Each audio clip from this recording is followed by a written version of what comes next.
للمتقين والصلاة والسلام على سيد الأنبياء والمرسلين وعلى آله وأصحابه أجمعين أما بعد فقد قال الله تبارك وتعالى في القرآن المجيد والفرقان الحميد أعوذ بالله من الشيطان الرجيم بسم الله الرحمن الرحيم في جنات يتساءلون عن المجرمين ما سلككم في سقر قالوا لم نكن من المصلين ولم نكن نطعم المسكين وكنا نخوض مع الخائضين وكنا نكذب بيوم الدين حتى أتانا اليقين فما تنفعهم شفاعة الشافعين صدق الله العلي العظيم۔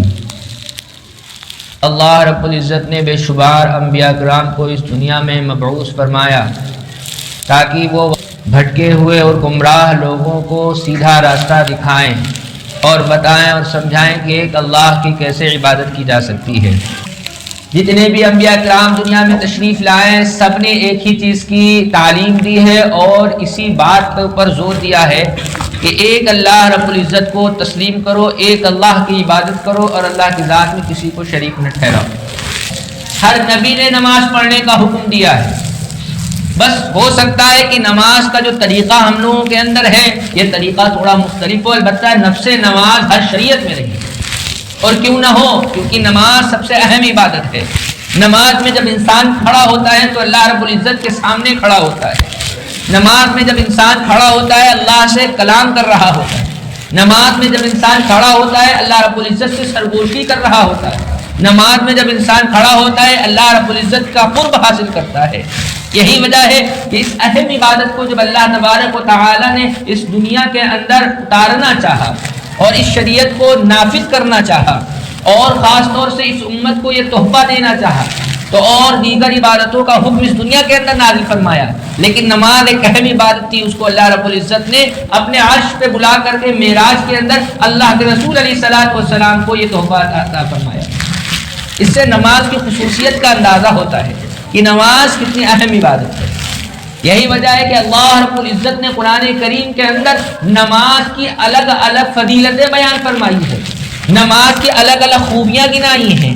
کہیں فرمایا ہے کہ یہ نماز متقین کی پہچان ہے، پرہیزگاروں کی پہچان ہے، اور دوسرے مقام پہ اللہ تبارک و تعالی ارشاد فرماتے ہیں اقیموا الصلاۃ وآتوا الزکاۃ واطیعوا الرسول لعلکم ترحمون، نماز قائم کرو۔ کیوں؟ اس لیے کہ اگر تم نماز قائم کرو گے تو اس سے تم پر رحمت اللہ کی نازل ہوگی، تم رحم کیے جاؤ گے۔ معلوم یہ ہوا کہ جو بندہ نماز قائم کرتا ہے وہ اللہ تبارک و تعالی کی طرف سے رحمت کا مستحق ہوتا ہے، اللہ رب العزت اس کے اوپر رحمت نازل فرماتے ہیں۔ دوسری جگہ اللہ رب العزت ارشاد فرماتے ہیں کہ نماز پڑھنا جنت میں اعزاز پانے کا ذریعہ ہے۔ اللہ فرماتے ہیں لوگ نماز کی حفاظت کرتے ہیں اولئک فی جنات مکرمون، یہی لوگ جنت کے اندر اعزاز سے ہوں گے، اکرام سے رکھے جائیں گے۔ مطلب یہ ہے کہ نماز پڑھنے کی خوبیاں ہیں، صفات ہیں۔ اللہ کے رسول علیہ الصلوۃ والسلام فرماتے ہیں جو بندہ پابندی کے ساتھ 5 نمازیں ادا کرتا ہے تو 5 نمازیں اور ایک جمعہ سے لے کر اگلے جمعہ تک، رمضان کے روزے اگلے رمضان تک، اس درمیانی عرصے میں جتنے بھی چھوٹے گناہ ہوں گے وہ سارے کے سارے گناہ معاف فرما دیے جائیں گے۔ یعنی یہ کہ نماز، ایک نماز سے لے کر دوسری نماز کے درمیان جتنے بھی گناہ ہوں گے چھوٹے، اور چھوٹے گناہوں سے کوئی بچ نہیں پاتا۔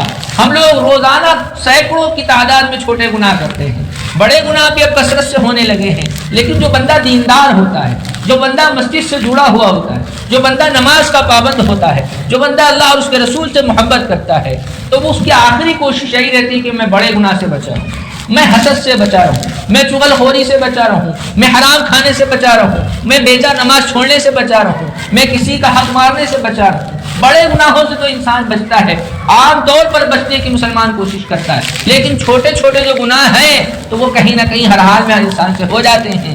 اگر ہم نماز پابندی کے ساتھ پڑھیں گے تو اگلی نماز جو ہوگی، پچھلی نماز اور اگلی نماز کے درمیان جتنے بھی گناہ ہوں گے سب ختم ہو جائیں گے۔ نماز پڑھنے سے چھوٹے گناہ بالکل وائٹ صاف ہو جائیں گے، ایک دم کلین ہو جائیں گے۔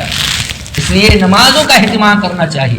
مجھے آج کی اس محفل میں نماز کی اہمیت بتانے کی کیوں ضرورت پیش ہے؟ اس کی وجہ یہ ہے کہ آج کل سردیوں کا ایام چل رہے ہیں، ٹھنڈک کا موقع ہے، لوگ وضو کرنے سے گھبراتے ہیں، ڈرتے ہیں، ایسے ہی نرم اور گرم بستر چھوڑنے سے لوگ کتراتے ہیں۔ اس لیے نماز کی اہمیت کو سمجھنا ہوگا۔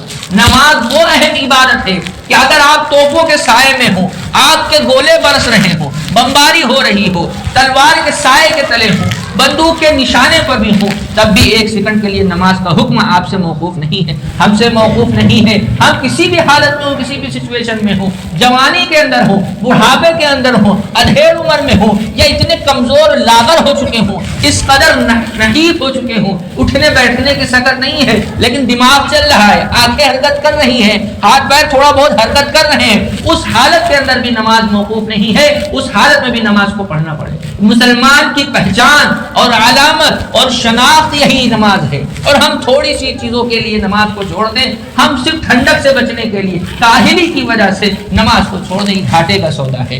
اللہ تبارک و تعالی قرآن کریم میں ارشاد فرماتا ہے فی جنات یتساءلون عن المجرمین ما سلککم فی سقر، جنت میں لوگ بیٹھے ہوئے ہوں گے، جنتی لوگ، وہ مجرمین سے پوچھیں گے ما سلککم فی سقر، تم کو کس چیز نے جہنم کے اندر داخل کیا ہے؟ تو وہ لوگ کہیں گے قالوا لم نک من المصلین، وہ کہیں گے ہم لوگ نماز نہیں پڑھتے تھے، نماز نہ پڑھنے کی وجہ سے اللہ رب العزت نے ہم لوگوں کو کہاں داخل کر دیا؟ جہنم کے اندر، سقر کے اندر داخل فرما دیا ہے۔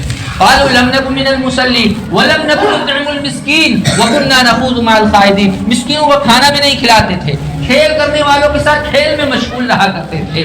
وَكُنَّا نَخُوضُ مَعَ الْخَائِضِينَ وَكُنَّا نُكَذِّبُ بِيَوْمِ الدِّينِ، ہم لوگ قیامت کا انکار کرتے تھے حتی اتانا الیقین، یہاں تک کہ موت ہمارے پاس آ گئی۔ فَمَا تَنفَعُهُمْ شَفَاعَةُ الشَّافِعِينَ، سفارش کرنے والوں کی سفارش ان کے کام نہیں آئے گی۔ اس لیے ہمیں سمجھنا چاہیے کہ نماز کتنی اہم عبادت ہے۔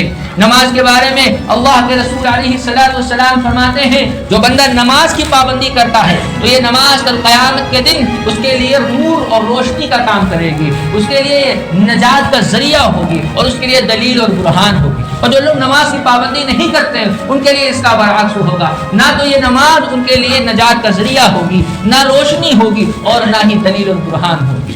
اس لیے نماز کا اہتمام کرنا چاہیے، نماز کو پڑھتے رہنا چاہیے۔ نماز کسی بھی حالت کے اندر مسلمان سے موقوف نہیں ہے۔ اگر ہم نماز ہی کو نہیں پڑھیں گے تو بتائیے ہم اور کیسی عبادتوں کو انجام دینے والے ہو جائیں گے۔ نماز پڑھنے والوں کے بارے میں اللہ فرماتا ہے ان الصلاۃ تنہی عن الفحشاء والمنکر، اللہ فرماتے ہیں کہ نماز بے حیائی اور بری باتوں سے روک دیتی ہے۔ جو لوگ نماز پابندی کے ساتھ پڑھتے ہیں وہ گناہوں سے فی الحال جب تک نماز پڑھ رہے ہوتے ہیں تو یقینی طور پر وہ گناہوں سے رکے ہوئے ہوتے ہیں۔ اور بھی دیکھنے میں اور تجربے میں یہ بات آئی ہے کہ جو لوگ پابندی کے ساتھ نماز ادا کرتے ہیں اللہ تبارک و تعالیٰ کی توفیق سے وہ دیگر گناہوں سے بچے ہوئے ہوتے ہیں۔ اس لیے ٹھنڈک کو چھوڑو، آدمی مرنے والا ہے، کبھی بھی مر سکتا ہے، اس لیے جہاں تک بھی ہو سکے نمازوں کی پابندی کرنا چاہیے، نماز ہر حال میں پڑھنا چاہیے، تھوڑی سی ٹھنڈک برداشت کر کے اللہ تبارک و تعالیٰ کے دربار میں حاضر ہونا چاہیے۔ اللہ کے رسول علیہ السلام اور صحابہ ایک مرتبہ بیٹھے ہوئے 14ویں کے چاند کو دیکھ رہے تھے۔ اللہ کے رسول علیہ السلام نے فرمایا جس طریقے سے تم اس چاند کو دیکھ رہے ہو ایسے ہی کل قیامت کے دن تم اللہ تبارک و تعالیٰ کو اپنے سامنے دیکھو گے، اس لیے جہاں تک ہو سکے تم لوگ نماز فجر کو ہرگز مت چھوڑنا اور نماز عصر کو مت چھوڑنا۔ کس نے فرمایا؟ اللہ کے رسول علیہ السلام نے۔ اور قرآن کریم میں بھی اللہ تبارک و تعالی نے اس کا تذکرہ فرمایا وسبح بحمد ربک قبل طلوع الشمس وقبل غروبها، طلوع شمس سے پہلے اور اسی طرح غروب شمس سے پہلے، یعنی جب سورج نکلے اس سے پہلے اور سورج غروب ہو اس سے پہلے کہ جو نماز اس کی پابندی کرنا چاہیے۔ عام طور پر دیکھنے میں یہ آیا ہے کہ نماز فجر اور نماز عصر کا اہتمام لوگوں سے نہیں ہو پاتا ہے۔ نماز عصر اور نماز فجر کا ہر حال میں اہتمام کرنا چاہیے، خصوصیت سے احادیث میں اس کا ذکر آیا ہوا ہے۔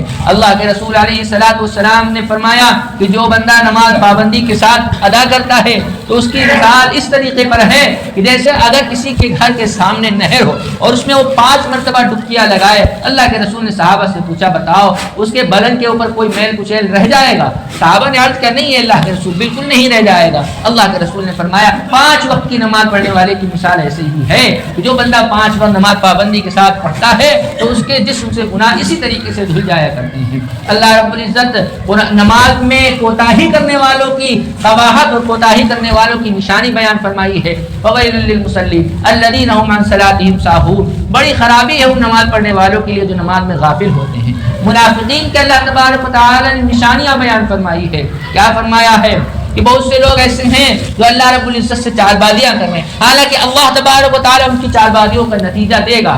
کون لوگ ہیں؟ کسالہ، وہ لوگ ایسے ہیں جو کاہل ہیں، نماز کاہلی کے ساتھ پڑھتے ہیں، اللہ کے رسول علیہ الصلوۃ والسلام ایک حدیث میں ارشاد فرماتے ہیں منافق بیٹھا رہتا ہے اور دیکھا کرتا ہے کہ سورج اب غروب ہونے کے قریب ہو گیا یا نہیں. جب سورج پیلا ہو جاتا ہے، زرد پڑ جاتا ہے اور وہ سورج شیطان کے دونوں سینگوں کے کنارے پر آ جاتا ہے، پھر یہ جلدی سے اٹھتا ہے اور وضو کرتا ہے اور پھر 4 رکعت نماز اثر ادا کرتا ہے. ہم میں سے کتنے ایسے نوجوان بلکہ اچھے خاصے نماز پڑھنے والے ہیں جو نمازوں کا اہتمام تو کرتے ہیں لیکن اس کے وقت پہ ادا نہیں کرتے ہیں. اللہ کے رسول علیہ الصلوۃ والسلام سے صحابی نے پوچھا کون سی عبادت اللہ کے نزدیک سب سے زیادہ محبوب اور پسندیدہ ہے؟ اللہ کے رسول علیہ الصلوۃ والسلام فرماتے ہیں الصلاۃ لوقتھا، نماز اس کے وقت پر ادا کرنا. جو بندہ پابندی کے ساتھ وقت پر نماز ادا کرنے والا ہوگا تو وہ بندہ واقعتاً متقین میں سے ہوگا، پرہیزگاروں میں سے ہوگا. جس کی نماز اتنی اچھی ہوگی وہ بندہ اتنے ہی اچھے طریقے کا کامل اور مکمل انسان ہوگا. من ترک الصلاۃ متعمدا فقد کفر، جس نے جان بوجھ کر نماز چھوڑ دی اس نے کفر کیا. اس حدیث کو یاد رکھنا چاہیے اور نماز کا اہتمام کرنا چاہیے.